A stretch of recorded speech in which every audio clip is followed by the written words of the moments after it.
raadiyoonii Dirree Shaggar. raadiyoonii Dirree Shaggar. raadiyoonii Dirree Shaggar.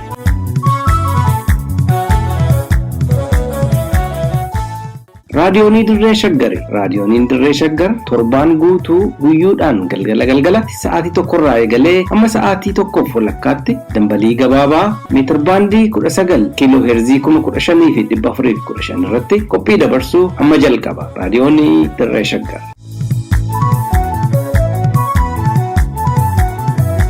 Ashamaa akkam jirtu hordoftoota raadiyoonii Dirree Shaggar. Oduu sa'aatii kanaa qabannee isinii dhiyaanneerraa oduu waliin an Iftuu Galataati. Godina Horroo Guduruu Aanaa Horroo Bulluq keessatti waraanni mootummaa Bilxiginnaa uummata nagaa irratti waraana bane. Godina Shawaa Lixaa Aanaa Jalduutti barataa yuunivarsiitii Miizaan Teeppii kan ta'e Abiraam Badhaadhaa waraana mootummaa Bilxiginnaatiin ajjeefame. Mariin biyyaalessaa Itoophiyaan gaggeessuuf deemtu dhiibbaa hawaasa idil addunyaa ofirraa salphisuuf qofa akka hin taane akeekkachiifame.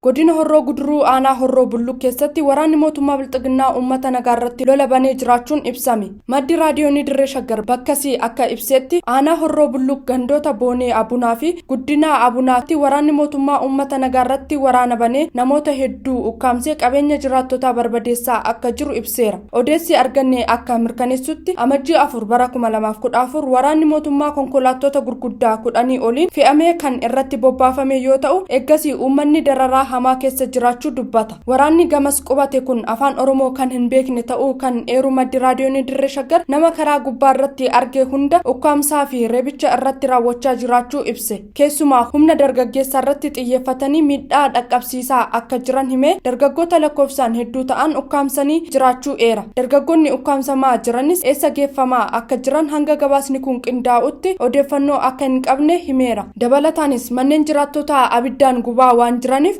uummanni hedduun qeessaarraa buqqa'ee godaanaa akka jiru hime. Bakka addaa Wabboo jedhamutti namoota 3 amma gabaasni kun qindaa'utti eenyummaan isaanii adda hin baane ajjeesanii reenfi akka hin kaane dhorkuu dubbata. Walumaa galatti haalli yeroo amma waraanni mootummaa Bilxiginnaa Aanaa Horroo Bulluq gandoota akka Boonee Abunaa fi Guddinaa Abunaa keessatti raawwachaa jiru akka malee yaaddessaa ta'uu himeera.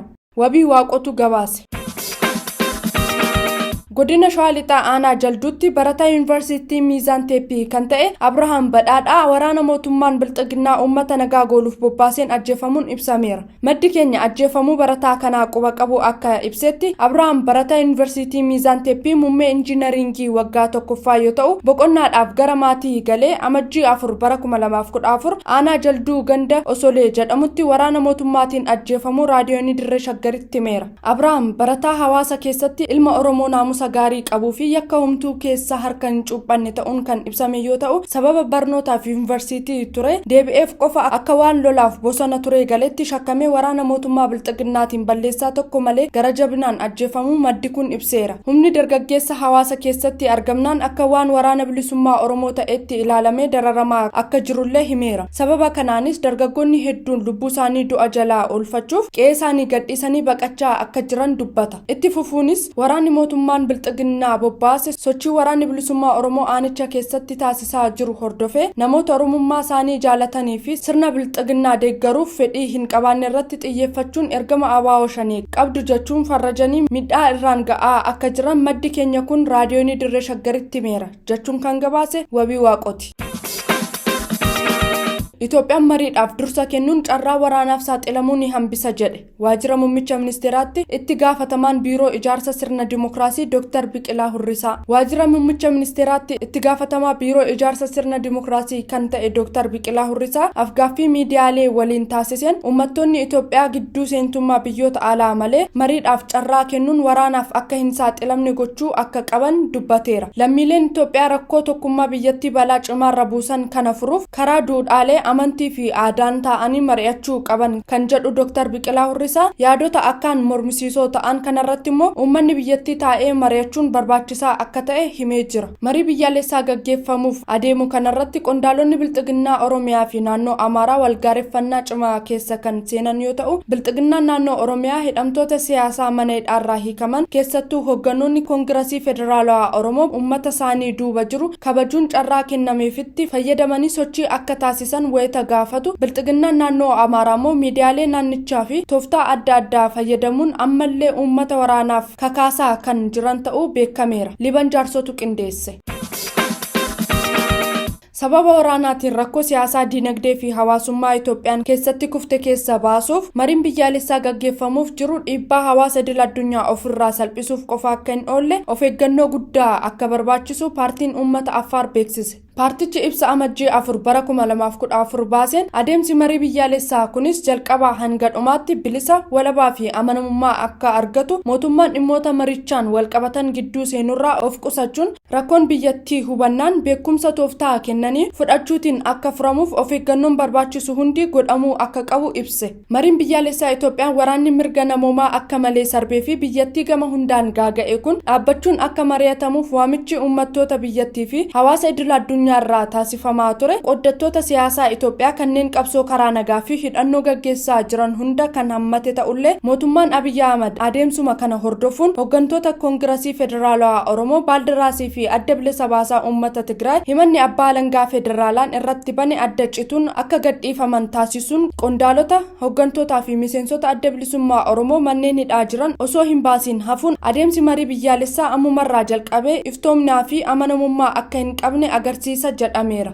Liban Jaarsotu gabaase. Gaanfa Afrikaatti ergamaan addaa gamtaa Afrikaa Olusegun Obasanjo kibxata darbe Maqalee dhaqanii deebi'uun beekame. Gabaasa wabii waaqoo qindeesse Gurmecha Gammachuu akka taanutti dhiyeessa.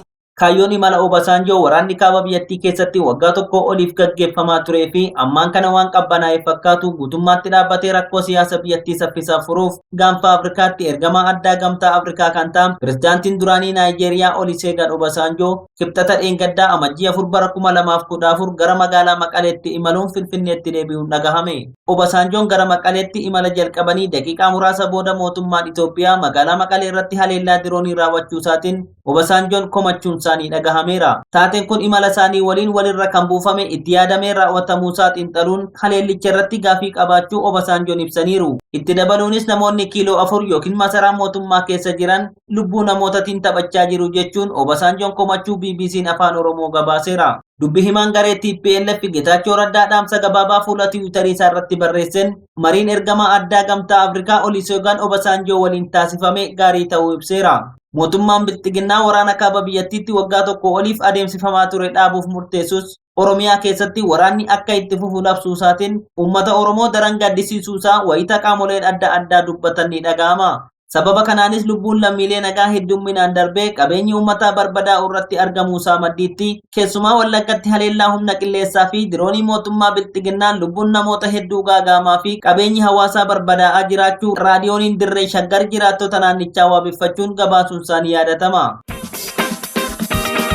Hidhamtoonni siyaasaa mana hidhaarraa gadhiifamuu hordofee hariiroon mootummaa federaalaa fi naannoo Amaaraa laaffachaa dhufuun beekame. Gaaffii fi dhiibbaa hawaasa idil addunyaatiin marii biyyaalessaa gaggeessuuf kan dirqame mootummaan Abiyyi Ahmad hidhamtoota siyaasaa hooggantoota paartii Koongirasii Federaalawaa Oromoo, Baaldaraasii fi Adda Bilisa Baasaa Uummata Tigraay himannaa isaanii adda kutuun mana hidhaarraa baasuu hordofee mooraa qabsoo Amaaraa keessatti muffii guddaa kaasee kan jiru yoo ta'u, hiikamuu hidhamtoota siyaasaa kanaanis walqabate haalli siyaasaa biyyattii kallattii hin yaadamnetti deemaa jira jechuun rogeeyyiin siyaasaa Amaaraa jabeessanii mootummaa bilxiginnaa yoo balaaleffatan hariiroon mootummaa federaalaa fi naannoo Amaaraa gidduu jiru laaffachuu mirkaneessaniiru. Pirezidaantiin mootummaa naannoo Amaaraa haala yeroo irratti ibsa amajjii 3 bara 2014 gaazexeessitootaaf kenneen uummanni Amaaraa yaadota qoqqooddotaaf osoo yeroo hin kennin weerartoota Tigraay haleeluuf of qopheessuu akka qabu erga himee booda uummanni Amaaraa garee shororkeessitoota Tigraay qofa waliin wal waraanaa akka hin jirre kan eeru ibsi pireezidaantichaa hidhattoota qamaanti gumuzii fi shanee akkasumas humnoota alaa kanneen akka Masrii fi biyyoota biroo waliin lolaa akka jiru himuudhaan duula adda bilisa baasaa uummata Tigraay balleessuu irratti xiyyeeffate uummanni Amaaraa dagachuu akka hin qabne beeksiseera. Gareen shororkeessitoota Tigraay hanga hin barbadoofnetti uummata Amaaraaf yaaddoo jabaa waan ta'eef mootummaa federaalaa waliin ta'uun akkaataa gareen kun barbadaa'uu danda'u irratti akka hojjetan pireezidaantichi ibseera. Abiyyi Ahmad ammoo gama isaatiin gaaga'ama biyyattii keessatti adeemaa jirutti furmaata kennuuf waraana gaggeessaa jiru dhaabuun hidhamtoota siyaasaa hiikee qoddattoota siyaasaa biyyattii waliin akka mari'atu pireezidaantii Ameerikaa Jooy Baayiden waliin mari'achuu toorri marsariitii waajjira mootummaa Ameerikaa ibsee ture.